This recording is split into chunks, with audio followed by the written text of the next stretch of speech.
Antes de chamar aqui o irmão Israel Fontoura, que vai nos trazer esse estudo bíblico, eu gostaria de dizer que nós vamos tratar de uma doutrina que não é seguida por todos os cristãos e que nós, consideramos, na verdade, um erro doutrinário.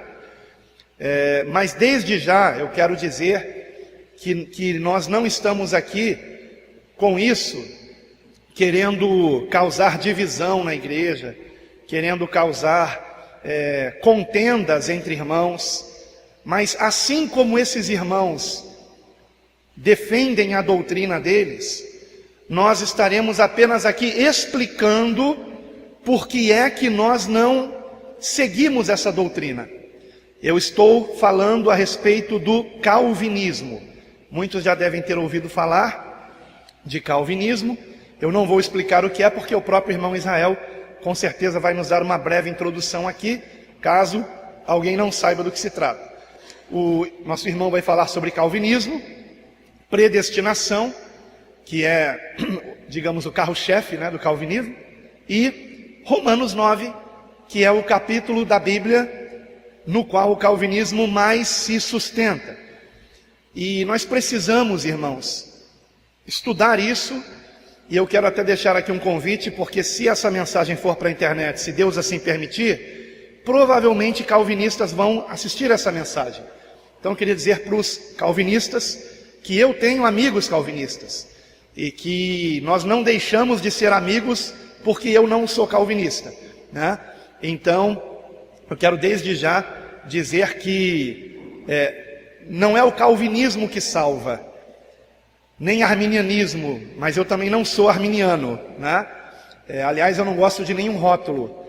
Ontem nós falamos de escatologia, não será predestinação que vai, pré-tribulacionismo que vai nos salvar, ou pós-tribulacionismo, ou meso, ou mid-tribulacionismo.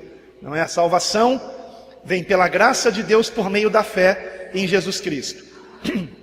Então, algumas pessoas confundem. Algumas pessoas pensam que se nós não tivermos o mesmo ponto de vista delas a respeito de determinados assuntos bíblicos, esta pessoa não é salva. Isso não é verdade. Não tem nada a ver uma coisa com a outra, tá?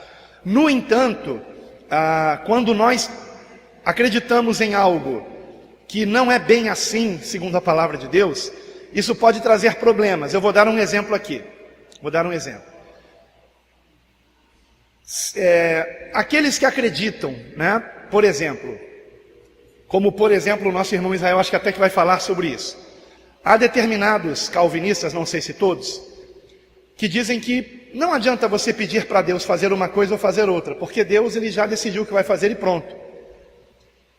Então esse tipo de noção, de interpretação bíblica, ele pode fazer com que a pessoa acabe orando menos. Assim como também a pessoa possa evangelizar menos, se acreditar que não adianta ela evangelizar, porque Deus já decidiu quem vai ser salvo e quem não vai. Então tanto faz ela evangelizar ou não, porque Deus já decidiu. Então, é muito importante que nós conheçamos as doutrinas bíblicas pela própria Bíblia, o que a Bíblia tem a dizer. Nós não temos que ser, de nenhuma forma, qualquer tipo de istas, calvinistas, ou arminianistas, ou seja lá qual outro istas. Nós temos que ser bíblicos, irmãos, amém? Temos que ser bíblicos. E a gente tem que tomar muito cuidado com doutrinas que são feitas em cima de poucos versículos, e que nós temos outras dezenas de versículos que dizem exatamente o contrário daquilo que essas pessoas estão querendo defender com pouquíssimos versículos. A Bíblia explica a própria Bíblia, e geralmente a maioria dos versículos ela vem trazendo uma elucidação para aqueles poucos versículos que parecem dizer outra coisa. Estão entendendo? Então nós temos que ver a Bíblia como um todo, de Gênesis a Apocalipse. Por isso é tão importante conhecer toda a palavra de Deus, porque se você não conhecer toda a palavra de Deus, e você apenas conhecer determinados versículos, que, por exemplo, os calvinistas vão mostrar para você, então você vai acabar achando que o calvinismo realmente é bíblico e que é dessa forma mesmo. Só que quando você conhece dezenas de outros versículos que claramente vão te mostrar o contrário do que os calvinistas estão ensinando, como por exemplo, que a vontade de Deus é que todos se arrependam, os calvinistas então vão dizer que esses todos são todos os que ele escolheu para se arrependerem. Entendem? Aí entra o homem, aí já não é mais a palavra, aí já é o homem que está dizendo isso. Onde que a Bíblia diz que esse todos são somente os todos que Deus escolheu? Ora, se Deus escolheu, não precisa Deus desejar nada, porque Ele já determinou, Ele já decretou. Mas o texto é claro, Deus deseja, Deus quer que todos se arrependam. Todos. Então eu vou pregar para todos. Porque às vezes uma pessoa, ela fica anos evangelizando alguém, e aí ela aprende a doutrina calvinista, e aí talvez entre no coração dela: eu não vou mais evangelizar. É claro que essa pessoa não é eleita. Claro que essa pessoa não está determinada para a salvação. Só que nós já vimos tantas histórias de irmãos que perseveraram, orando e evangelizando por alguém, e para a honra e glória do Senhor essa pessoa se converteu. Compreendem, amados? Então nós precisamos... Quer ver um outro exemplo? Ultimamente eu tenho conversado com alguns irmãos, eu não tenho contendido, tá? Conversado. Inclusive a palavra debate, eu nunca vejo essa palavra como algo negativo. Eu vejo sempre como algo positivo, desde que sejamos bíblicos, mansos e humildes, né? Então eu tenho conversado com alguns irmãos, podemos dizer debatido, mas com mansidão, com humildade, com respeito e com a Bíblia, né? E existem alguns irmãos que têm cogitado a hipótese do chamado sono da alma. O que seria o sono da alma? A pessoa morre e ela não vai para o inferno ou para o paraíso, ela fica dormindo, né? Qual o problema de se acreditar nisso? Se for realmente bíblico, nenhum problema. Mas uma coisa eu digo para vocês: quando a pessoa não acredita num sofrimento, numa penalidade para aqueles que pecaram, a tendência é essa pessoa pecar mais. A tendência é ela relaxar e pecar mais. Entende? Então, aparentemente não tem nenhum problema você ter esse tipo de pensamento do sono da alma. Mas na vida prática vai ter uma influência sobre a sua vida. Terá uma influência sobre a sua vida. Jesus falou de lugares de tormento, de um lugar de tormento, para aqueles que morrem no pecado. Eu até brinquei com o irmão, hoje de manhã eu disse para ele, só se esse sono da alma for um pesadelo, né? For um sono de tormento. Porque Jesus falou do lugar de tormento, para aqueles que morrem em pecado. Então eu tenho uma dificuldade em conciliar o lugar de tormento com o sono da alma. Entende? Então, irmãos, doutrinas equivocadas trazem consequências práticas para as nossas vidas. E é por isso que nós temos que examinar toda a Escritura. Ainda vamos trazer um estudo aqui, talvez até fazermos um debate e filmarmos também, sabe? Com a palavra de Deus, sem discussão, sem briga, mas mostrando na Escritura. Quantas vezes Jesus debateu, não é? Com os fariseus, saduceus, escribas, doutores da lei. Quantas vezes? E ninguém podia resistir à sabedoria de quem? A sabedoria do Logos, a sabedoria da palavra, a sabedoria de Cristo. Então a Bíblia explica a própria Bíblia. A Escritura, com a Escritura se interpreta. Ela não pode ser interpretada à luz de Calvino, à luz de Ellen G. White, à luz de Lutero, à luz de Agostinho. Ela tem que ser interpretada à luz de Cristo, à luz da Escritura. A Bíblia explica a própria Bíblia. E é com essa esperança de que a Bíblia explica a própria Bíblia, que hoje nós recebemos o nosso irmão Israel Fontoura, que vai nos falar sobre calvinismo, predestinação e Romanos 9. Vamos receber com carinho o nosso irmão, amém? Em nome de Jesus, glória a Deus. Glória a Deus. Glória a Jesus. Amém, meu amado. Deus te usa poderosamente aqui. Deixa eu ver. Fica à vontade. Tá? Paz de Cristo, meus irmãos. Vamos fazer uma oração antes de começarmos? Poderoso Deus e digno Pai, mais uma vez te agradecemos, ó Senhor Deus, pela oportunidade que Tu nos dará para entendermos a Tua palavra, Senhor Deus. Que possamos aqui hoje, Senhor, falar segundo aquilo que Tu quer que nós falamos, Senhor Deus. Mas se formos falar coisas que não é segundo a Tua vontade, que nós estejamos calados. Porque a Tua vontade é que façamos tudo segundo o Teu querer. É assim que queremos fazer, Senhor Deus. Que saia de minha boca e entre nos ouvidos das pessoas aquilo que Tu quer que seja falado, Pai. Abre os nossos ouvidos para ouvir e entender, para que cada vez mais possamos ser a imagem e semelhança de Teu Filho, para sermos edificados na Tua palavra. É o que Te pedimos neste dia de hoje, em nome de Jesus. Amém e amém. Graças a Deus.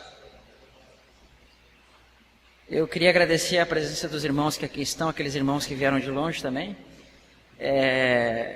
E é sempre uma grande alegria estar com os irmãos, né? Ainda que às vezes a gente não consiga conhecer a todos, mas eu sei que os irmãos têm sede da palavra. E tudo que eu puder fazer aqui para trazer uma edificação para os irmãos, eu vou fazer. E é sempre uma alegria, né, nós estarmos no meio dos irmãos. Então hoje eu quero fazer um pequeno estudo sobre o que o irmão falou, né? Sobre vamos chamar assim, de calvinismos. Mas, como eu falei no estudo de ontem, não vamos fazer disso um motivo para nós estarmos aqui nos degladiando, né? Se algumas pessoas têm um pensamento um pouco diferente, nós respeitamos. Mas eu peço que vocês, mesmo que tenham um pensamento contrário do que eu vou falar, que deixem o coração aberto, o coração para que possa escutar a palavra, sem um partidarismo, sem os ismos. Aí pode ser que vocês entendam de uma forma diferente, ou pelo menos se deixem entender, ok? Então esse é um pedido que eu faço para os irmãos. Essa doutrina do calvinismo, vamos colocar assim, estou usando esse termo porque é o termo que geralmente eles utilizam mesmo, né? Eles também chamam de teologia reformada, que seria a teologia que foi oriunda da reforma, né? Então a reforma protestante, ela foi uma coisa importante, né? Porque as pessoas estavam dentro daquele contexto onde havia indulgências, um monte de coisas em relação a doutrinas católicas. É claro que tudo são passos, né, que Deus vem dando para restabelecer todas as coisas que estavam no princípio. Então, sempre Deus vem restaurando de pouquinho, né? E aos poucos Ele vem trazendo as coisas que Ele gostaria de trazer. Então, a reforma, ela foi um passo para essas coisas. Mas, infelizmente, no contexto da reforma, penso eu, essa doutrina calvinista, vamos dizer assim, ela foi estabelecida. Por quê? Por causa, às vezes, de um entendimento errado de determinados pontos. Porque sempre quando você for ver sobre essa doutrina, vocês vão poder perceber que se utiliza um ou dois versos fora do contexto para se falar certas coisas. Então eu vou ler para os irmãos aqui o que essa doutrina vai gerar. Vocês vão escutar o que eu vou falar aqui e vocês vão pensar se isso vem de Deus. Tá? Preste atenção, escutem vocês, vê se isso é uma coisa que soa na palavra de Deus. Diz assim, eles dizem isso, ok? Não sou eu que estou falando. Deus move a língua dos homens para que blasfemem. Isso é uma coisa bíblica? Isso eles falam. Vou repetir. Deus move a língua dos homens para que blasfemem. Então, segundo essa doutrina, o próprio Deus tem prazer quando os homens pecam. Quando os homens pecam, Deus tem prazer nisso porque Ele determinou que os homens pecariam. Então, essa doutrina, ela diz que Deus predeterminou alguns para irem para a salvação e outros para irem para o inferno. Ou seja, não há possibilidade de escolha. O homem não pode escolher se quer ser salvo ou não. Deus simplesmente ordenou isso. Mas eu não consigo ver isso, um Deus de justiça, nesse tipo de interpretação. Porque Deus, ele não quer robôs, né? Deus, ele não procura robôs para que o adorem. E aí tem mais alguns pontos que ele vai dizer assim. Isso está no livro de Sproul, Eleitos de Deus. Ele diz assim: portanto, devemos concluir que Deus preordenou o pecado. Ou seja, a causa do pecado é o próprio Deus. Não fica estranho o próprio Deus querer sempre na Escritura combater aquilo mesmo que Ele ordenou? Ou seja, Deus sempre manda que nós não pequemos, mas Ele é o mesmo que ordenou que as pessoas pecassem. Uma coisa muito estranha, né? Vai dizer assim, João Calvino diz assim no livro 3 das Institutas da Religião Cristã, capítulo 23, seção 7.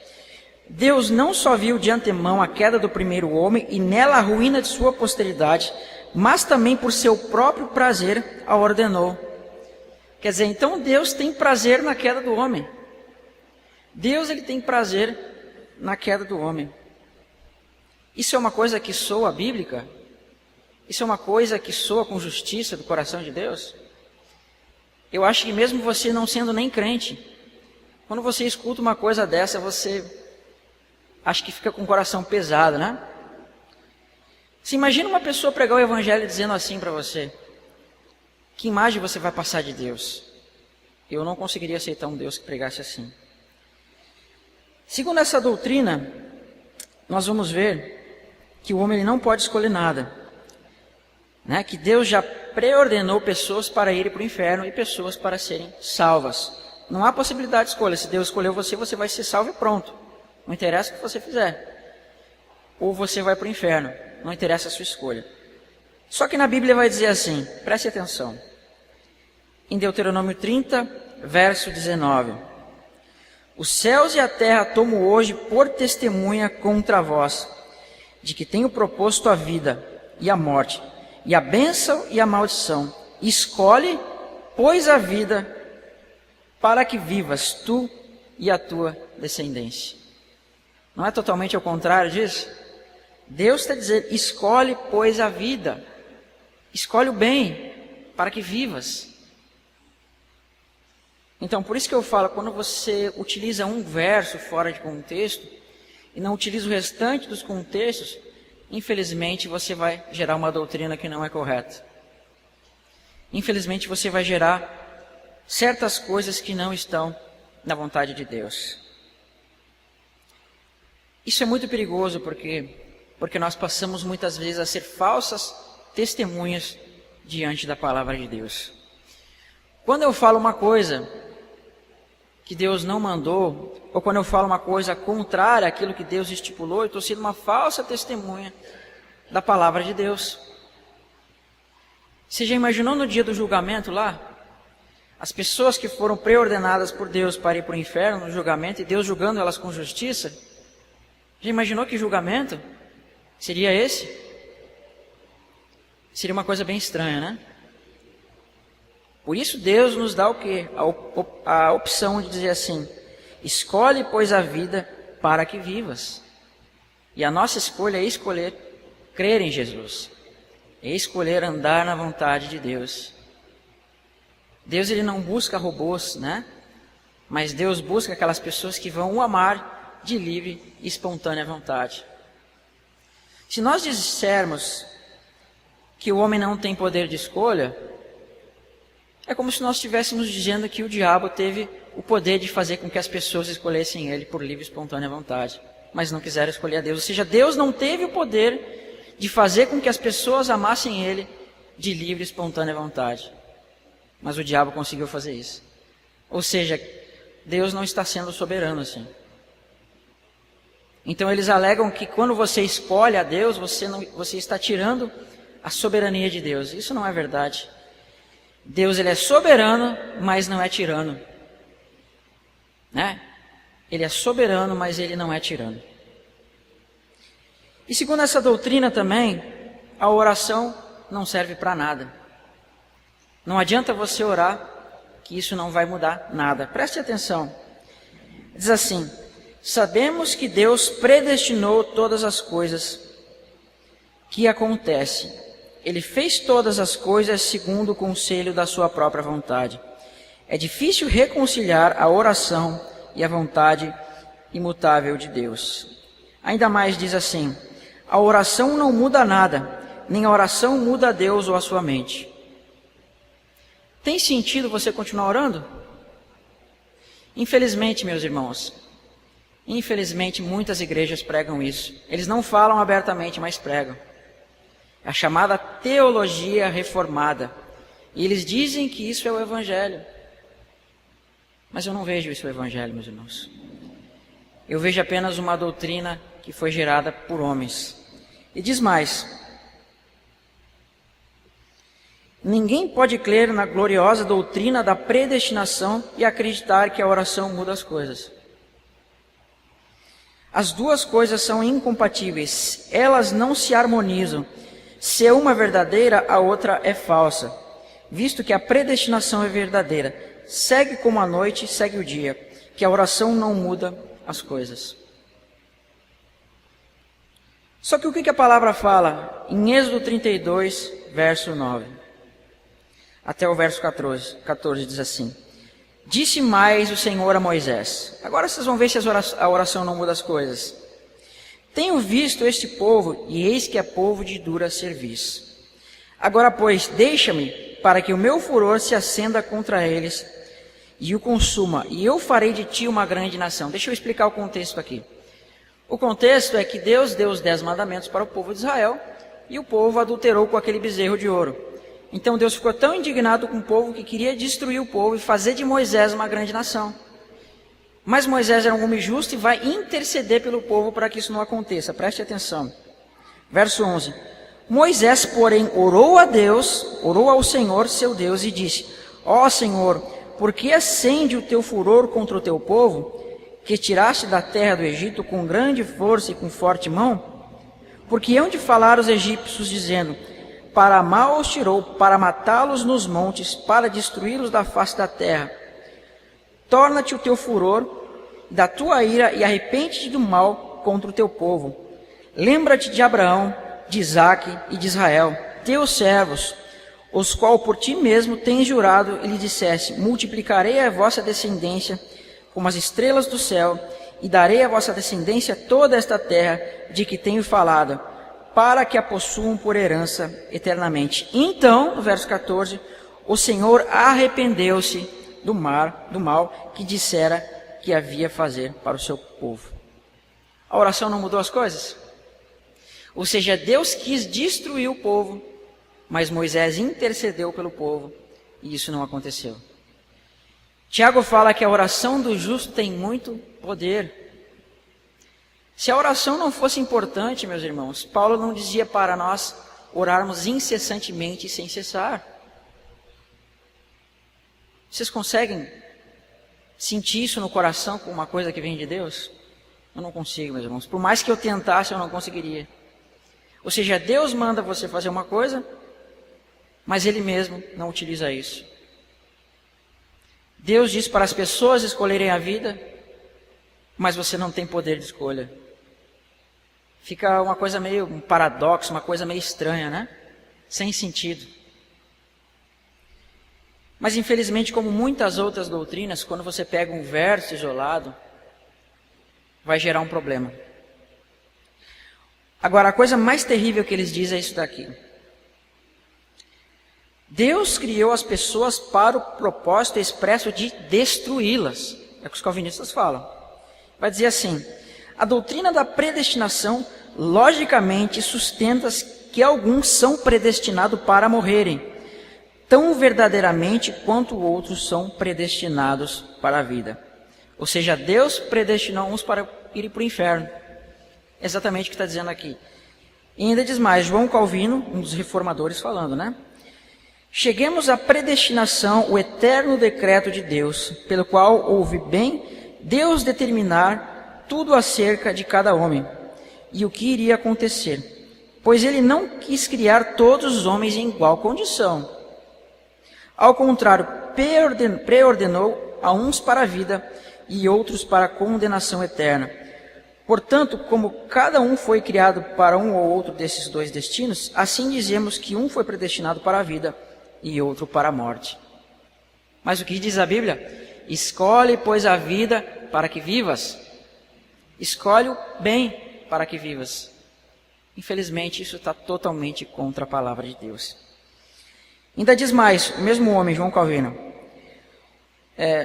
Uma vez que está na mão de Deus a disposição de todas as coisas, estando em seu poder a escolha da salvação e da morte, ele ordena que entre os homens nasçam aqueles destinados à morte, certa destes o ventre da mãe, para que por meio da sua condenação seu nome seja glorificado.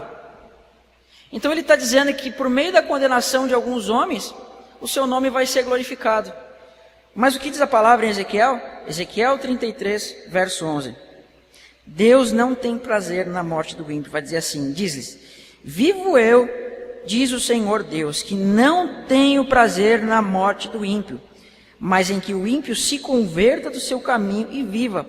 Convertei-vos vós dos vossos maus caminhos, pois por que razão morrereis, ó casa de Israel? Deus tem prazer na morte do ímpio? Deus não tem prazer na morte do ímpio. Então tudo aquilo que eles falam, a Bíblia contradiz. Mas infelizmente, meus irmãos, essa doutrina está sendo pregada. E essas pessoas são as que mais querem combater heresias na internet. Vocês podem pesquisar. Sempre esses de teologia reformada é os que mais querem combater heresias. Só que, segundo ele, essas heresias foram colocadas pelo próprio Deus. Não é uma coisa estranha? Deus coloca a heresia nos homens para que eles caiam. E eles querem combater as heresias. Eu não consigo ver sentido nisso. É claro que Deus nos prova com essas heresias, essas coisas, para ver onde está o nosso coração. Mas não quer dizer que isso seja da vontade de Deus. A Bíblia fala que os falsos profetas são juízos de Deus para provar os homens para ver onde está o coração deles. Isso é fato. Mas não quer dizer que Deus queira que os homens caiam nessas coisas. Então, muitas vezes, nós vamos ser testados, sim, por falsas doutrinas para ver onde está o nosso coração. Mas não quer dizer que seja da vontade de Deus que você caia nessas coisas, ok? Deus não determinou que você caísse nelas. Então, é interessante nós notarmos que essa doutrina ela tem um princípio. Todas as heresias, todas as coisas, elas têm um princípio. E basicamente no tempo da Reforma, você vê que a Igreja Católica, não querendo falar mal de nenhum católico, ok? Se tiver algum aqui, eles estavam com aquela questão das indulgências, né? Então as pessoas estavam pregando um tipo de salvação por meio de indulgências. O que era indulgência? Você ia lá, pagava uma quantia de dinheiro e você tinha os seus pecados perdoados. Era um tipo de salvação por obras, entende? Por obras terrenas de doutrinas humanas. Então, quando essas coisas aconteceram, alguns reformadores se levantaram contra isso. Mas, infelizmente, por causa disso, eles fizeram como se fosse um tipo de salada ali. E misturaram todas as coisas. E aí nasceu essa doutrina da predestinação da forma calvinista. Então, eles vão usar esse texto aqui que está em Romanos 9, verso 13 e verso 18. Tá? Que vai dizer assim, como está escrito, amei a Jacó e odiei a Esaú. Vamos parar por aqui. Então eles dizem que não há motivo nenhum para Deus ter amado Jacó e odiado a Esaú. Mas você tem que começar a pensar no contexto dessas pessoas. Qual era a diferença de Jacó para Esaú? Esaú era aquele primogênito de Isaac. Você vê que na antiguidade a primogenitura era uma coisa de muito respeito. E a primogenitura naquele contexto falava de coisas espirituais. Porque Deus tinha dado algumas bênçãos em relação aos primogênitos da descendência de Abraão. Então todo aquele que fosse primogênito tinha direito a receber essa bênção. Mas nós vemos que Esaú era um homem profano. Esaú era um homem que não atentava para as coisas de Deus. Veja que por ele ter essa primogenitura, o que nós vemos? Que quando ele estava com fome, ele troca a sua primogenitura por lentilhas. Lembra que nós falamos ontem? Ou seja, ele trocou a primogenitura que falava de coisas espirituais para comer e beber. Ele trocou pela carne. E Jacó, atentando para a primogenitura, comprou a sua primogenitura. Então você vê que Jacó estava atentando para as coisas de Deus, ele entendeu essa questão. Por isso ele foi atrás dela. Mas Esaú não. Esaú não estava nem aí para a primogenitura. Então ele vendeu a sua primogenitura, ele menosprezou a vontade de Deus. E além disso, o que ele fez? Ele tomou das mulheres dos cananeus, coisa que Deus tinha proibido. Era uma desonra para Deus quando esses homens da descendência de Abraão tomassem das mulheres dos cananeus. Então é por isso que Deus amou a Jacó e odiou Esaú. Porque Esaú foi um profano que profanou a aliança e Jacó amou a primogenitura. Então Deus o amou, né? Amou a Jacó, mas odiou a Esaú. O que vai dizer na continuidade do verso? Que diremos, pois, que há injustiça da parte de Deus? De maneira nenhuma. Pois diz a Moisés, compadecer-me-ei de quem me compadecer, e terei misericórdia de quem eu tiver misericórdia. Então eles alegam aqui que Deus vai ter misericórdia de quem Ele quiser, independente do que nós fazemos. Não há motivo para Deus ter misericórdia sobre nós. Cabe apenas a Deus querer ter misericórdia. Não interessa o que nós fazemos. Mas o que Jesus diz lá no Sermão do Monte? Bem-aventurados misericordiosos, por quê? Receberão misericórdia. Olha como já contradiz o que é falado. Ou seja, aqueles que exercem misericórdia vão receber misericórdia. O próprio Jesus está falando isso. Então, quando Deus fala que vai ter misericórdia de alguém, é porque essas pessoas tiveram misericórdia. E o contexto vai dizer mais. Assim, pois, isto não depende de quem quer, nem de quem corre, mas de Deus que tem misericórdia, porque diz a Faraó, para isto mesmo te levantei, para em ti mostrar o meu poder, para que o meu nome seja anunciado em toda a terra. Logo, pois, compadece ele de quem quer e endurece a quem quer. Então aqui eles dizem, ó, viu? Deus quer ter misericórdia de quem Ele quer e azar dos outros. Mas não é isso que está dizendo aqui, meus irmãos. Vou perguntar para vocês, Faraó era um homem misericordioso? Durante tantos anos eles escravizaram os israelitas debaixo da fornalha ardente, como diz a palavra. Isso é misericórdia? Não é misericórdia. Ou seja, por eles não terem sido misericordiosos com os israelitas, Deus não usou de misericórdia com ele. Para quê? Vai dizer o texto aqui.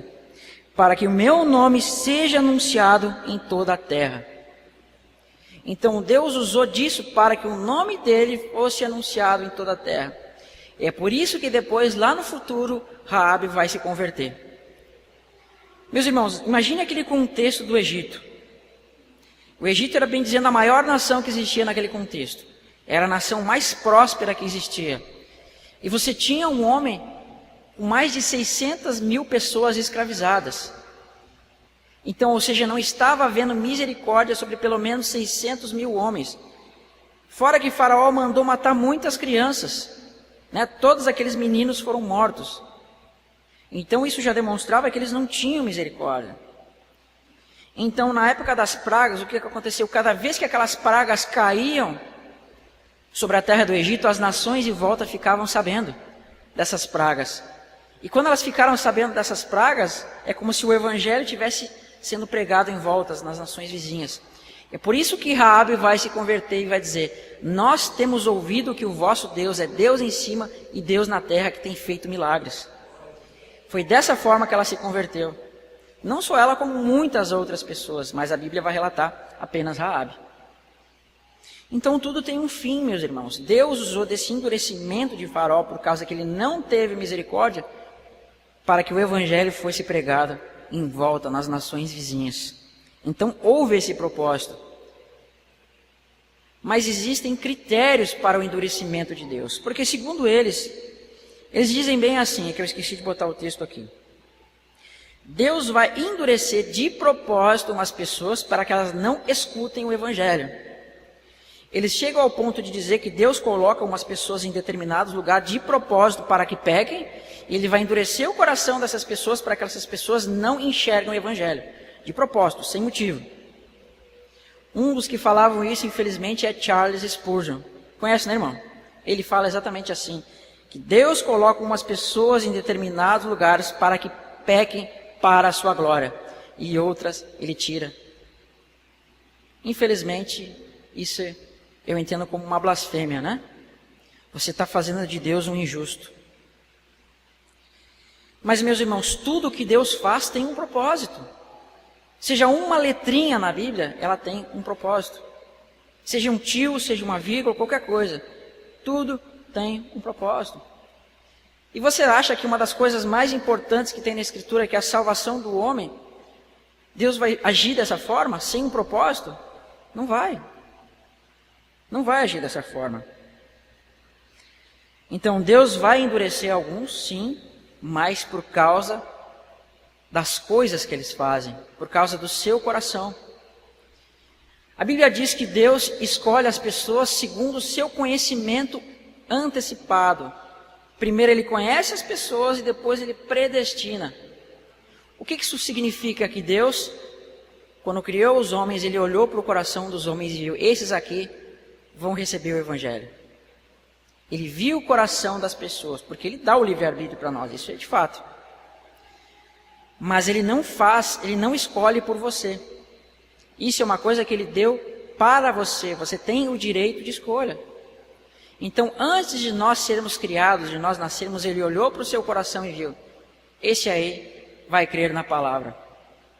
E por isso Ele predestinou você, ok? Então vamos atentar um pouquinho para as causas do endurecimento das pessoas.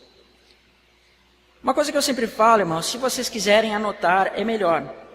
Porque quando vocês anotam, vocês vão poder estudar em casa. Se vocês apenas folhearem aqui, depois vocês vão esquecer tudo que eu falei. E o importante também é que eu acho que está sendo gravado, depois vocês podem analisar no YouTube, ok? Mas anotem e meditem nas coisas que eu vou falar para vocês não esquecerem. Vamos olhar em Romanos, capítulo 1, a partir do verso 19, ok? As causas que Deus endurece as pessoas. Diz assim, porquanto o que de Deus se pode conhecer, nele se manifesta, porque Deus o manifestou. Todos acharam? Então, tudo que de Deus se pode conhecer, Deus o manifestou aos homens. Hoje Deus manifestou o quê? Em Jesus. Hoje você tem, acho que o livro mais impresso de todos os tempos é a Bíblia, né? Então já não há mais desculpa para as pessoas dizer que não conhecem a Deus. No passado, quando não existia a Bíblia, Deus se mostrava por meio das coisas. Ainda se mostra hoje, dos fenômenos, da natureza e tudo que foi criado. Mas hoje ele se mostra mais claramente pela Escritura. Então, ou seja, os homens têm um conhecimento de Deus. Ainda os ateus sabem que as pessoas falam de um Deus, né? Então, eles conhecem que pessoas creem em um Deus. Ele vai dizer assim, porque as suas coisas invisíveis, desde a criação do mundo, tanto o seu eterno poder, quanto a sua divindade, se entende claramente e se vê pelas coisas que estão criadas, para que eles fiquem indesculpáveis, porquanto, tendo conhecimento de Deus, não o glorificaram como Deus, nem lhe deram graças, antes em seus discursos se desvaneceram, e o seu coração se tornou insensato e obscureceu. Isso significa o coração endurecido, o coração escurecido.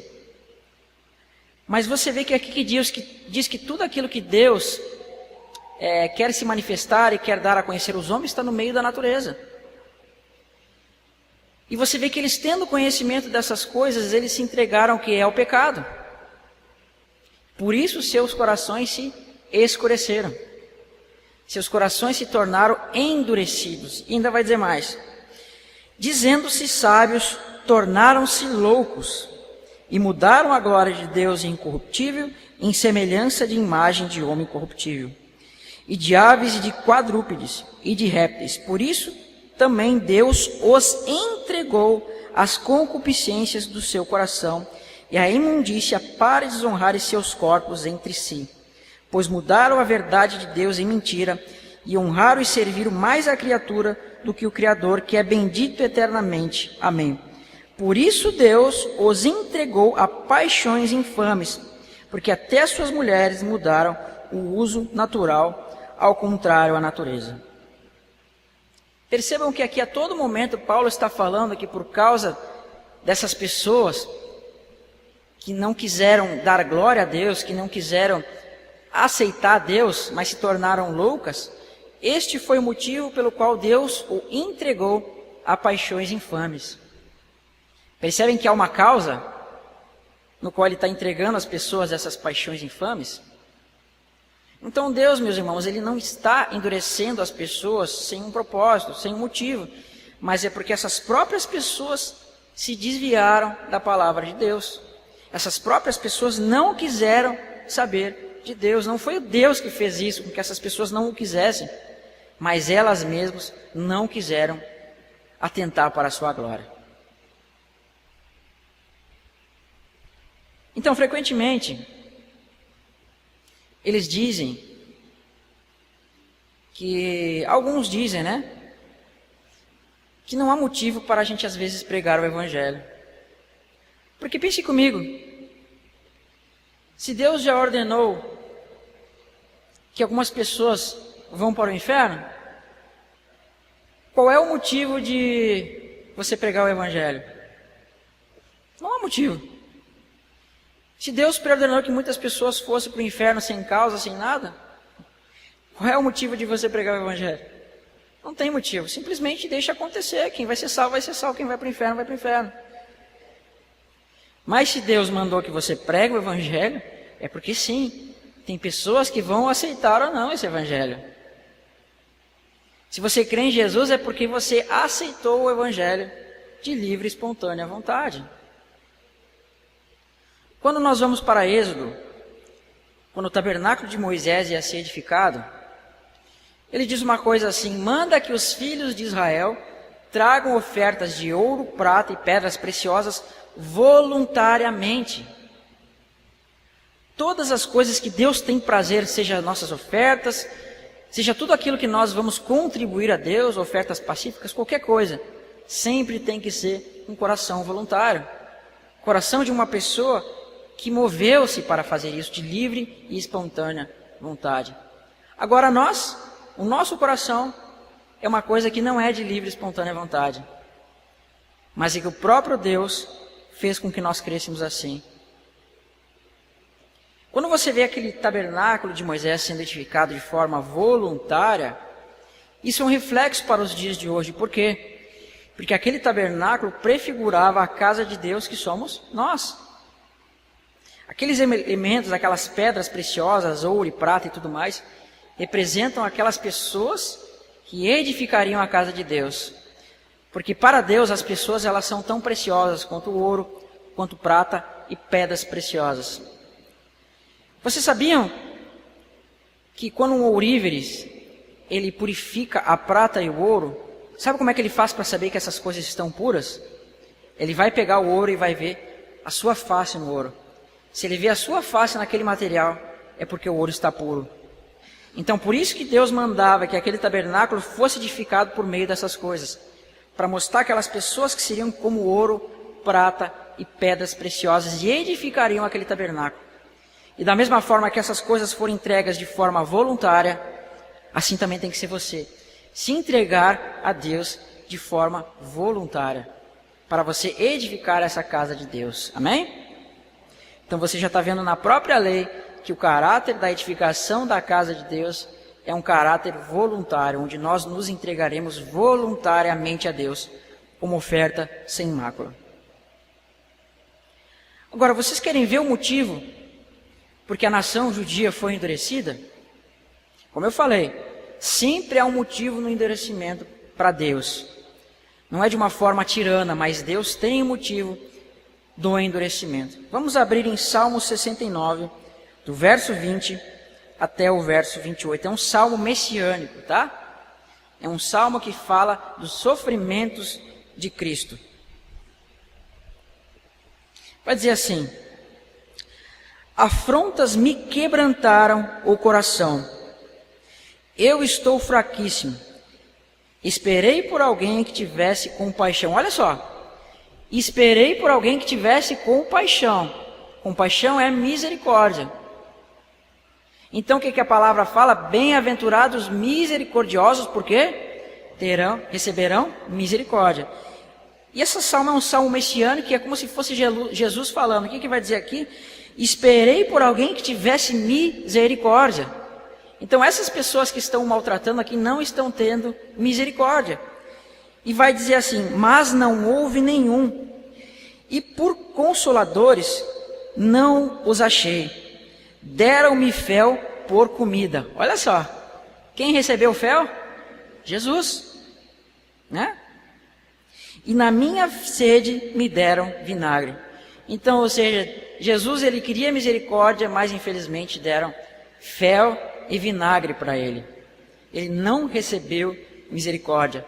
Do mesmo modo que os israelitas não receberam misericórdia de Faraó, esses homens não tiveram misericórdia de Jesus.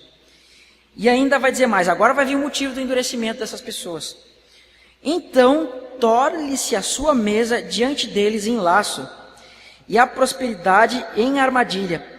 Escureçam-lhes seus olhos para que não vejam, e faze com que seus lobos tremam constantemente. Derrama sobre eles a tua indignação e prenda-os no ardor da tua ira.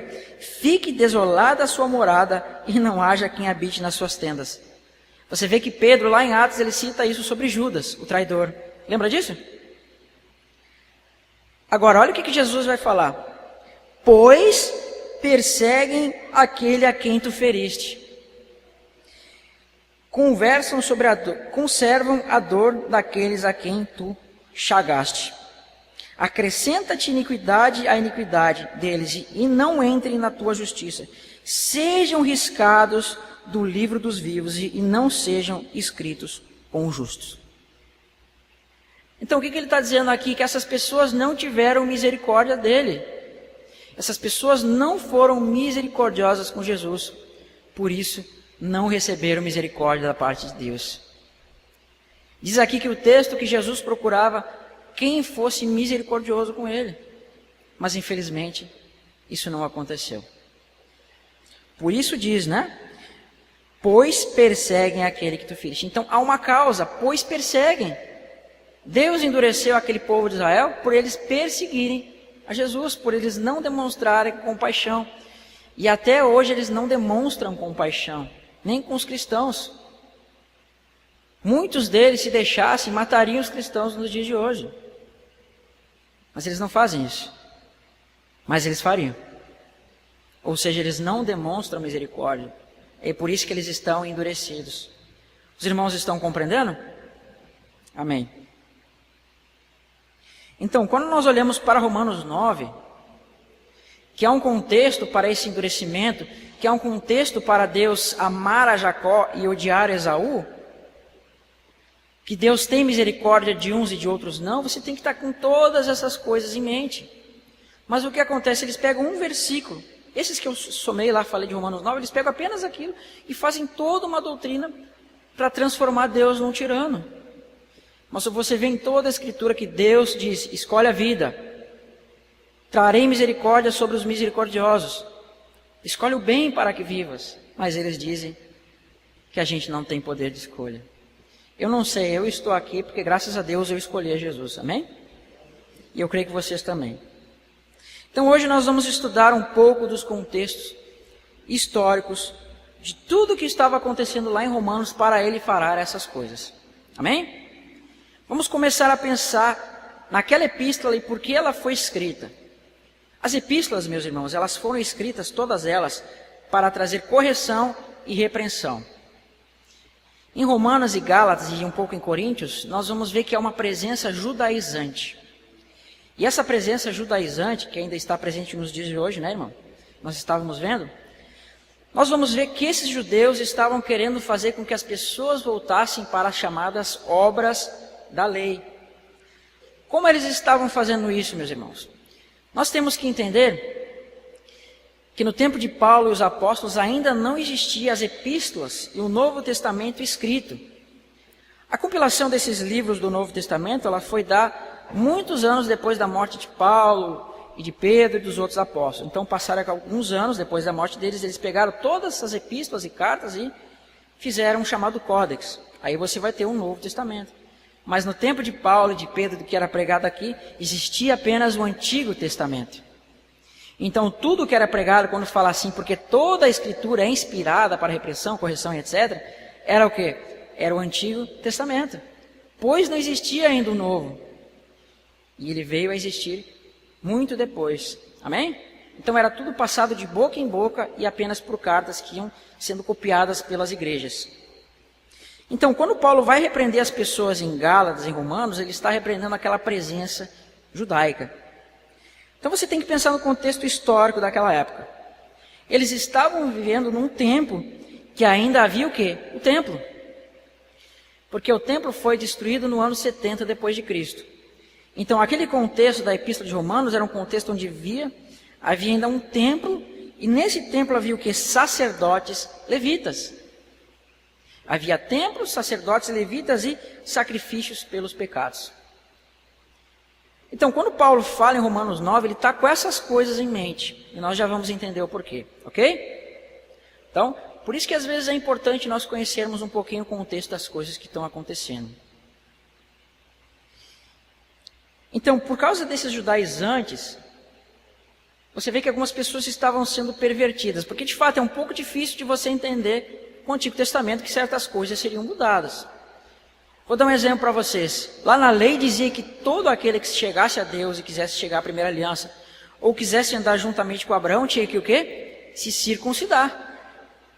Aí você imagina Paulo chegando para as pessoas dizendo, não precisa se circuncidar. Ia dar a entender de que Paulo estava contrariando as Escrituras, não é? Então Paulo teve que começar pelos profetas a mostrar que essas coisas não eram necessárias. E na lei dizia que era necessário que fizesse sacrifícios. Só que Paulo chegava dizendo, não é mais necessário. Então imagina o que isso acontecia naquele tempo. As pessoas iam querer apedrejar eles, os judeus. E os judeus, por não entender essa coisa, mesmo depois de terem se convertido a Cristo, queriam fazer com que os gentios se circuncidassem e passassem a fazer sacrifício pelos pecados. Então aí veio a necessidade dessas epístolas para repreender as pessoas. Então vocês querem ver um exemplo de como essas coisas haveriam de mudar? Aí vocês vão ver que tem pelo exemplo da própria Escritura. Nós vemos que na lei diz que os israelitas deveriam fazer sempre sacrifícios pelos pecados. Era um mandamento de Deus. Mas lá no Salmo 40 diz assim, sacrifícios e ofertas pelo pecado não quiseste, antes um corpo me formaste. Eis que no teu livro está escrito sobre mim. Né? Percebe como o próprio Salmos está dando testemunho de que Deus não tinha prazer em sacrifício pelos pecados? Então isso nos demonstra que Deus haveria de mudar essas coisas. Porque se Deus não tem prazer numa coisa, logo isso não vai permanecer. Ou ainda Jesus diz assim, os fariseus chegam para Jesus e dizem assim, Senhor, é lícito dar carta de divórcio para as nossas mulheres por qualquer motivo? E Jesus vai dizer assim para eles, não. O que vocês lê lá na lei? Né? Que Deus fez homem e mulher e fez eles uma só carne. Não tem lido que Deus tem feito isso? Mas Moisés vos deu carta de divórcio por causa da dureza do vosso coração. Se o homem não tivesse sido duro de coração, será que ele teria dado carta de divórcio? Não, porque o divórcio não é da vontade de Deus. Então a nova aliança veio que trazendo plenas coisas de Deus. Tudo aquilo que não era da vontade de Deus foi tirado para se estabelecer as coisas que são da vontade de Deus. Então Paulo, por meio dos profetas, vai ensinar essas coisas. Mas infelizmente os judeus com o coração endurecido não compreendiam essas coisas. Estavam fazendo os gentios se circuncidarem e voltarem para a primeira aliança. Tanto que Paulo vai repreender a Pedro em Gálatas, né? Dizendo que ele estava ensinando os gentios a voltarem para as obras da lei. Amém? Quando nós vamos olhar para a questão da eleição, você tem que estar com todo esse contexto na mente. Por quê, meus irmãos? Porque os judeus, até hoje, eles dizem que são os eleitos de Deus. Eles dizem que são o povo eleito de Deus. Então essas pessoas estavam dizendo diante dos gentios que eles eram os eleitos de Deus. E quando Paulo faz essas epístolas dizendo que nós somos eleitos, é para mostrar que aqueles que são de fato eleitos de Deus são os que vieram pela fé, não os que vieram pela lei. Os que estão debaixo da fé e da graça, esses são os eleitos de Deus. Mas os que estavam na lei não são os eleitos de Deus, porque eles são descendência de Abraão, têm o sangue de Abraão, têm o nome de israelita, mas são apenas descendência na carne de Abraão. Mas nós, gentios, quando cremos, somos adotados e passamos a ser descendência de Abraão. Porque Cristo é o descendente de Abraão. E quando nós cremos em Cristo, meus irmãos, nós entramos em aliança com Cristo. Uma chamada nova aliança. E a aliança na Escritura ela é tipificada como um casamento. E a Escritura diz assim, quando um homem toma uma mulher, os dois passam a ser o quê? Uma só carne. Então, quando você entra em aliança com Cristo, você se casa com Ele. E você se torna uma só carne com Ele. Então, você passa a ser o corpo de Cristo e Ele é a sua cabeça. E, ou seja, o herdeiro não é só a cabeça, mas o corpo também. Portanto, você passa a ser herdeiro junto com Cristo, sendo Ele o cabeça e você o corpo. Então, já não são mais dois, mais um. E todo o conjunto, cabeça e corpo, vão herdar. Aí eu pergunto para vocês, esses que não creem em Cristo, que se diz eleito, não estando ligado a Cristo, eles podem ser herdeiros? Não podem. Eles são de fato descendência de Abraão, mas apenas na carne. E nós somos descendência de Abraão no espírito e na promessa, como foi Isaac. Ou seja, quando você se torna um em Cristo, você se torna um com Cristo e passa a ter direito nas promessas que ele vai receber. Amém? Então vamos começar a analisar um pouquinho o que vai acontecer nos capítulos de Romanos e vamos analisar um pouquinho Gálatas também, porque é impossível você entender esse texto sem somar isso aqui. Você vai ver que frequentemente em Romanos ele vai falar de Ismael, vai falar de Isaac, vai falar de Esaú, vai falar de Sara e vai falar de Agar. E isso tem uma revelação tremenda para nós. Porque Ismael vai falar daquela descendência de Abraão, que é segundo a carne. E Isaac vai falar da descendência de Abraão, segundo o Espírito. Então vamos dar uma analisadinha aqui. Antes de eu falar sobre isso propriamente dito, nós vamos ver todo o contexto, desde o capítulo 3 até chegar ao capítulo 9, ok? Diz assim, eu vou ler aqui e a gente vai dar uma analisada. Paulo vai estar combatendo uma coisa em toda a epístola de Romanos. Em Romanos 3, verso 19 a verso 22, ele vai dizer o seguinte, eu vou abrir aqui rapidinho. Romanos 3, verso 19 a verso 22. Prestem atenção, tá? Verso 19 a verso 22. Diz assim, ora, sabemos que tudo o que a lei diz, diz aos que estão debaixo da lei. O diz para que toda boca seja fechada e todo mundo seja condenável diante de Deus. Por isso, nenhuma carne será justificada diante dele por obras da lei. Porque pela lei vem o conhecimento do pecado, mas agora se manifestou sem lei, ou seja, sem obras da lei, a justiça de Deus, tendo testemunho da lei e dos profetas, isto é, justiça de Deus pela fé em Jesus Cristo, para todos e sobre todos os que creem, pois não há diferença. O que ele está falando aqui? Em relação das obras da lei, em relação à fé. Perceberam? O que ele vai falar mais para frente? Romanos capítulo 4, verso 1 e verso 3. Vamos lá. E o que diremos, pois, ter alcançado Abraão, nosso pai, segundo a carne? Porque se Abraão foi justificado pelas obras, pause aqui, essa expressão obras é a mesma obra que está no capítulo 3 e capítulo 2, que são obras da lei. Ele está mostrando a justiça da lei e a justiça da graça. Ele vai dizer assim, porque se Abraão foi justificado pelas obras, tendo que se gloriar, mas não diante de Deus. Agora, no verso 9 e verso 10 vai dizer o seguinte, vê, pois bem, esta bem-aventurança sobre a circuncisão, somente ou também sobre a incircuncisão? porque dizemos que a fé foi imputada como justiça a Abraão. Como lhe foi imputada, estando na circuncisão ou na incircuncisão? Na circuncisão, mas na incircuncisão. Então, olha só, como de novo, ele está falando aqui no capítulo 4 sobre obras da lei e sobre circuncisão e incircuncisão. Circuncisão significa o quê? Obras da lei. Então, mais uma vez, no capítulo 4, ele está tratando sobre circuncisão e obras da lei. Vamos para o verso 13 e verso 14, que vai dizer assim: porque a promessa que havia de ser herdeiro do mundo não foi feita pela lei a Abraão ou sua posteridade, mas pela justiça da fé. Porque se os que são da lei são herdeiros, logo a fé é vã e a promessa é aniquilada. Mais uma vez ele está tratando da lei aqui, ok? Vamos para Romanos capítulo 6, verso 14 e verso 15. Vai dizer assim: porque o pecado não terá domínio sobre vós, pois não estáis debaixo da lei, mas debaixo da graça.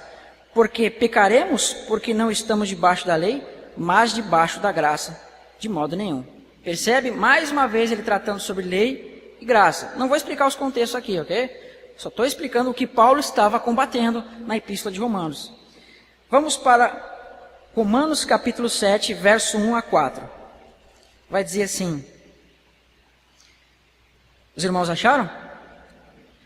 Não sabeis vós, irmãos, pois que fala aos que conhecem a lei. Olha só, lei de novo. Que a lei tem domínio sobre o homem durante o tempo que ele vive. Porque a mulher está sujeita ao seu marido enquanto ele viver. E está ligada à lei, mas se morrer o marido estará livre da lei. Ih, saiu aqui o livro. Espera aí. Deu. Estará livre da lei do marido, de sorte que vivendo o marido será chamada adúltera se for de outro marido, mas morrendo o marido está livre da lei, e assim não será adúltera se for de outro marido. Assim, meus irmãos, também vós estáis mortos para a lei por meio do corpo de Cristo, para que sejais do outro, a saber, aquele que ressuscitou dentre os mortos, para que frutifiquemos para Deus. Então percebe que desde o capítulo 3, não só do 3, do capítulo 2 que eu não citei, ele vem tratando sobre a lei, percebem? Então quando você chegar no capítulo 9, ele está com a mesma coisa na mente. Nesse capítulo aqui, 7, eu vou falar um pouquinho o que está dizendo aqui. Muitas pessoas não sabem o que está dizendo aqui. Você está vendo que está falando de que a mulher está ligada à lei pelo marido enquanto ele vive, mas se o marido morrer, estará desligada da lei. Meus irmãos, vocês já pensaram como pode Deus na primeira aliança ter estipulado que certos mandamentos eram eternos? Por exemplo, Deus diz para as pessoas que elas deveriam se circuncidar. Isso era um mandamento perpétuo de geração em geração. Deus mandava os homens guardarem sábados perpetuamente. Não dizia assim que era uma lei perpétua. Mas como pode Deus mudar essa lei? Não fica uma coisa parecendo estranha? Parece uma coisa que se contradiz, mas não é. Sabe por que não é? Lá no Monte Sinai, houve um casamento ao terceiro dia. Vocês sabiam disso? Diz assim que Deus ia descer no Monte Sinai ao terceiro dia e ia falar a sua aliança para o povo. E o povo aceitou aquela aliança, dizendo: tudo o que o Senhor tem falado, nós faremos. Quando você vai em Jeremias capítulo 31, a partir do verso 31, vai dizer assim: eis que vem dias, diz o Senhor, em que farei uma nova aliança com a casa de Israel, com a casa de Judá, depois daqueles dias. Não conforme a aliança que fiz com seus pais, no dia que os tirei da terra do Egito. Portanto, eles invalidaram a minha aliança, não bastante eu os haver desposado. Então você vai ver que houve uma aliança lá no Sinai com o povo, mas eles quebraram essa aliança. E o que diz a lei? Que a mulher está ligada ao marido enquanto ele vive. Ou seja, ele está ligada nessa aliança ao marido enquanto ele vive. Mas se o marido morrer, o que acontece? O casamento é desfeito. E essa mulher vai poder passar a casar com outro marido. Mas diz assim que nós morremos por meio do corpo de Cristo para a lei. O que ele está dizendo aqui, meus irmãos? Que essas pessoas estavam debaixo da primeira aliança. E na primeira aliança o casamento também foi feito com Cristo. Mas ele morreu e aquele primeiro casamento foi desfeito. Agora ele ressuscita para tomar essa mesma mulher por um novo casamento. Mas não um casamento terreno, mas o casamento com uma lei celestial. Amém? Então ele desfez o primeiro casamento para fazer um novo casamento com a mesma mulher. Ou seja, o Israel que creu, não o Israel incrédulo. Então todo o contexto, meus irmãos, ele está tratando sobre a lei. Porque essas pessoas que estão debaixo da primeira aliança, que não tem mais o marido, eles estão querendo dizer que são os herdeiros. Mas nós que estamos em Cristo é que somos os herdeiros. Nós que fomos eleitos por Deus. Agora vamos para Romanos 9, verso 10 e verso 19, que é o contexto do que está sendo dito. Que vai dizer assim. Depois nós vamos para Romanos 10, tá? Eu disse Romanos 10 a verso 19. Vamos fazer o seguinte, não vamos ler esse texto agora, vamos voltar para ele depois. Vamos primeiro no capítulo 10, verso 3 e verso 5. Diz assim, olha do que está falando um capítulo depois. Nós passamos do capítulo 3, no 7, agora nós vamos para o capítulo 10. Olha o contexto. Vamos desde o capítulo do verso 3, tá? Diz assim, porquanto, não conhecendo a justiça de Deus, procurando estabelecer a sua própria justiça, não se sujeitaram à justiça que vem de Deus. Qual é a justiça que vem de Deus? Nós lemos Romanos 3, né? Mas agora manifestou-se a justiça de Deus, que é a justiça pela graça e pela fé. Então eles não se sujeitaram a essa justiça e procuraram a sua própria justiça. E vai dizer mais, porque o fim da lei é Cristo para a justiça de todo o que crê. Qual é o contexto aqui?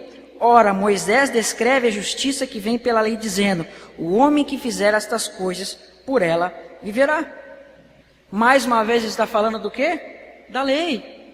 Então, todo o combate que Paulo está tendo aqui é que os judeus estavam querendo fazer com que as pessoas se tornassem, voltassem para as obras da lei. Então ele vem explicar que não são os que estão na lei que são os herdeiros. Não é Ismael, que é a descendência de Abraão segundo a carne, mas é a descendência de Abraão que é Isaac. Ok? Vamos entender um pouquinho então esse contexto, tá? Eu acho que eu vou ler primeiro com os irmãos Gálatas, capítulo 4, a partir do verso 21, e nós vamos tentar entender o que significa Faraó, o que significa Esaú e o que significa Ismael. Vamos lá. Gálatas capítulo 4, a partir do verso 21. Prestem muita atenção, ok? Muita atenção mesmo, que isso aqui vai abrir o entendimento de vocês, tanto para conhecerem a lei de Deus, quanto para conhecerem a eleição de Deus. Verso 21, preste atenção. Nós estamos vendo lá em Romanos que ele está combatendo que as obras da lei e aqueles que estão debaixo da lei. Olha o que ele vai dizer aqui. Verso 21 de Gálatas capítulo 4. É uma soma dos dois livros, tá? Ele vai dizer assim, dizei-me os que quereis estar debaixo da lei. Acaso vocês não escutam a lei? Contexto falando de lei novamente. Porque está escrito que Abraão teve 2 filhos. Um da mulher escrava e outro da livre. Todavia o que era da escrava nasceu segundo a carne, mas o que era da livre segundo a promessa. Agora vem a revelação. O que se entende dessas coisas é que são alegorias, porque essas 2 mulheres são 2 alianças. Olha só a revelação. Uma do Monte Sinai. Qual é a do Monte Sinai? A primeira aliança, né? Gerando filhos para a servidão. Esta é Agar. Vamos pausar por aqui um pouquinho. Então perceba que ele está associando aqui que Abraão teve 2 filhos, um da mulher escrava e outro da livre. A mulher escrava era quem? Era Agar. E ela está associada a quem? Ao Monte Sinai. Quem era o filho de Agar? Ismael. Então o que ele está dizendo aqui? Meus irmãos, não voltem para debaixo da lei. Porque vocês não ouvem que Abraão teve 2 mulheres? Uma escrava e outra livre? E ele vai relacionar a escrava ao Monte Sinai. Então é mais ou menos como se ele estivesse dizendo assim: meus irmãos, não voltem para Agar, não voltem para o Sinai, não voltem para a primeira aliança. Mas agora, quem é a nossa mãe? Vai dizer assim, no verso, vamos ver o verso 25. Ora, esta é Agar, que é o Sinai, um monte da Arábia que corresponde à Jerusalém terrena, que agora existe, pois está escrava com seus filhos. Então percebe que ele está dizendo que todos esses que estão debaixo da lei, que estão debaixo de Agar, são escravos? Olha o que ele está dizendo. Mas agora sobre nós ele vai dizer o seguinte: mas a Jerusalém que é lá de cima é a livre, o qual é mãe de todos nós. Meus irmãos, vamos pegar o contexto lá de Abraão. Vamos pegar o contexto de Abraão. Naquela época os homens, eles tinham servas. E quando essa serva tinha um filho, o filho também seria servo. Só que Agar, ela foi como se fosse uma mulher de Abraão temporária. Então percebe que esse filho que nasceu de Abraão, ele era apenas descendência da carne de Abraão, mas não era o descendente que estava na vontade de Deus. Ele nasceu por causa do fruto de um erro. Porque Deus ele fez uma promessa a Abraão dizendo assim: Abraão, a tua descendência herdará todas as coisas. Só que quando ele fez essa promessa, ele estava com quem? Com Sara na mente. Mas você vê que Sara não creu na promessa e chamou Agar. E quando ela chama Agar, aí vai nascer o quê? Ismael, que era o descendente da carne. Mas aquele que Deus queria como descendente era Isaac. Por isso que em Gênesis capítulo 22 vai dizer assim: Abraão, toma o teu filho, teu único filho, e vai para o monte que eu te mostrarei. E lá faz um sacrifício. Mas calma aí, Abraão não tinha Ismael também? Por que ele diz assim: Abraão, toma teu filho, teu único filho? Porque diante de Deus, o único que era considerado filho de Abraão era Isaac. Então veja bem, esses que estão na primeira aliança, eles não são israelitas, mas eles são ismaelitas, porque eles são filhos de Agar. E nós, que eles chamam de gentios, nós somos filhos de Sara. Vamos lá continuar o contexto que vai dizer. Vamos no verso 28, tá? Mas vós, irmãos, sois filhos da promessa como Isaac. Percebe que nós é que somos Isaac? Nós somos Isaac e eles são Ismael. Agora vocês vão começar a compreender o contexto de Romanos 9. Vou fazer uma pergunta para vocês. No contexto ele vai citar Esaú e vai citar Faraó, tá? Guardem isso na mente de vocês que vocês vão entender. Entendendo essa questão de escravidão e liberdade, olha o que vai dizer no capítulo 5. Estais, pois, firmes na liberdade com que Cristo nos libertou. Quem é a livre? Sara, a mulher livre. Então, ou seja, estais firmes em Sara. Mas depois ele diz, né? E não vos submetei-vos de novo a jugo de escravidão. Quem é a escrava? Agar. Então ele está dizendo, permaneçam em Sara e não voltem para Agar. Amém? Acho que deu para entender isso, né? Então, vamos relembrar. Ismael representa aqueles que estão debaixo da primeira aliança, todos aqueles que estão debaixo de Agar. Isaac representam todos aqueles que estão debaixo de Sara. Agora nós vamos começar a entender Romanos 9. Vamos abrir Romanos 9, acho que do verso 1, ok? Vamos para o verso 1 de Romanos 9. Acho que é esse que eu não anotei aqui, tá? Mas vamos lá, Romanos 9, a partir do verso 1. Diz assim, olha contra quem ele vai estar falando que ele quer que as pessoas sejam salvas. Diz assim, em Cristo digo a verdade e não minto, dando-me testemunha a minha consciência no Espírito Santo que tenho grande tristeza e contínua dor no meu coração, porque eu mesmo poderia desejar ser separado de Cristo por amor de meus irmãos, que são meus parentes segundo a carne. Quem são os parentes de Paulo segundo a carne? Os judeus. E os judeus estão debaixo do quê? Da lei. Então eles são o quê? Ismaelitas. Se eles são ismaelitas, eles são filhos de Agar. Consegue ver que aqui ele está falando de judeus também? E o contexto está falando de lei? E continua mais. Que são israelitas, olha só, dos quais é a adoção de filhos e a glória, e os concertos e a lei, e o culto e as promessas, dos quais são os patriarcas e do quais é o Cristo segundo a carne, o qual é sobre todos, Deus bendito e eternamente. Agora, olha o que ele vai dizer aqui no verso 9, vai somar com tudo que nós falamos, no verso 6, perdão. Não é que a palavra de Deus haja faltado ou falhado, dependendo da tradução. Porque nem todos que estão em Israel são de fato israelitas. O que vai dizer no verso 7? Nem por serem descendência de Abraão seus filhos, mas em Isaque será chamada a sua descendência. Quem é Isaque? Nós. Nós somos Isaque que estamos debaixo de Sara. Então o que ele está dizendo? Não são os que estão debaixo de Agar que são os eleitos, mas são os que estão debaixo de Sara. Esses são os eleitos. Aí ele diz assim: nem por serem descendências de Abraão são todos seus filhos, ou nem por todos serem Israel são israelitas. O que ele está dizendo, meus irmãos? Que nós é que somos Israel, entende? Eles, mesmo tendo o nome de Israel, estando na terra de Israel, sendo sangue israelitas, eles não são considerados israelitas. Assim como eles não são considerados de Isaque. Mas nós que cremos e andando na promessas, nós somos considerados Israel diante de Deus. Então Deus sempre considerou como Israel aqueles que obedeceram e andaram na palavra. E hoje somos nós em Cristo. Amém? Então por que ele está falando de Isaque aqui? Porque ele está mostrando o contexto de Sara e Agar. Vamos lá.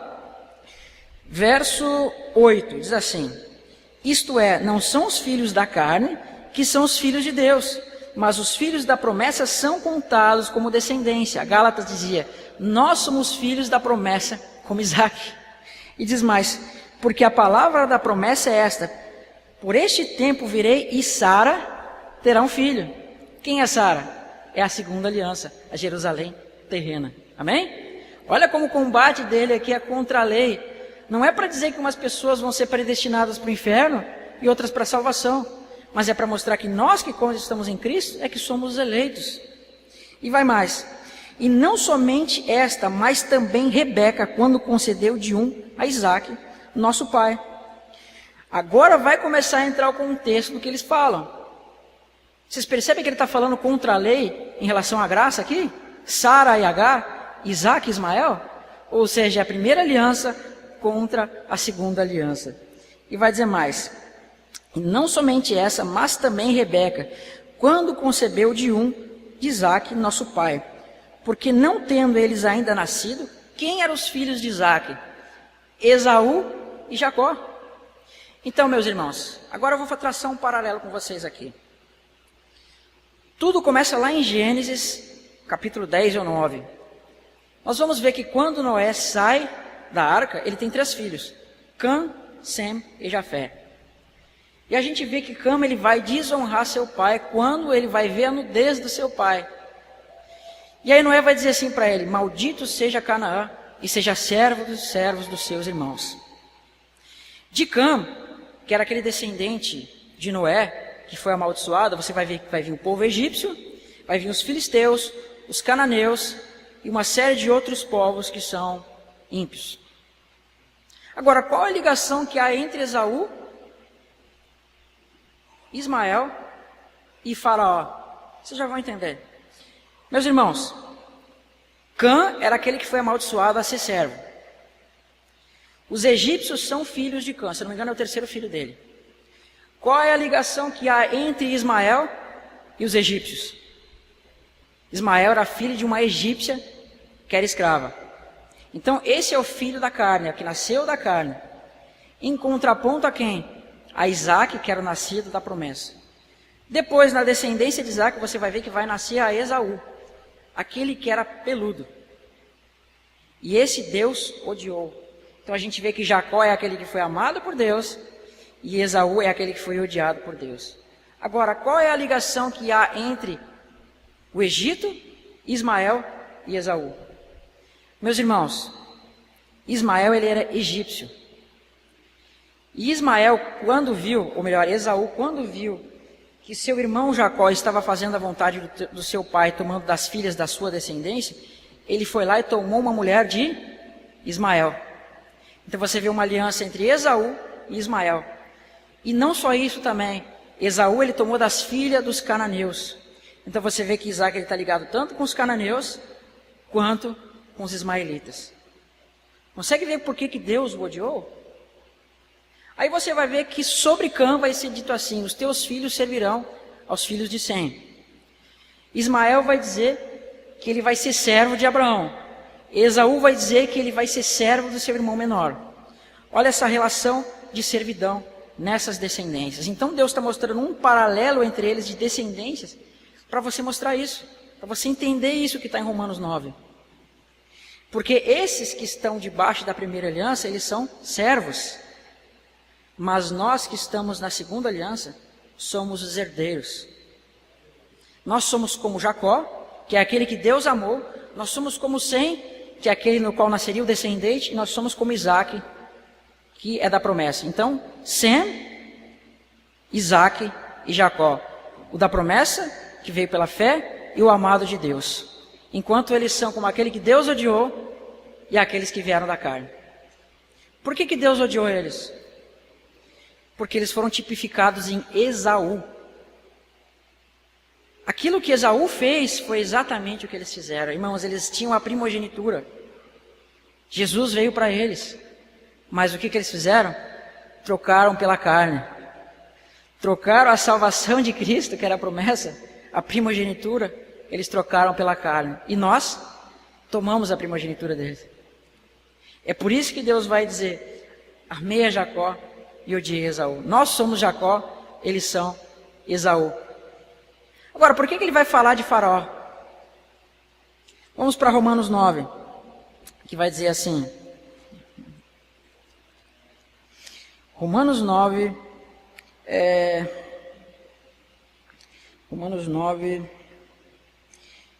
diz assim, verso 13, tá? 13. Como está escrito: amei a Jacó e odiei Esaú. Só vou dar um parênteses aqui para mostrar, irmão.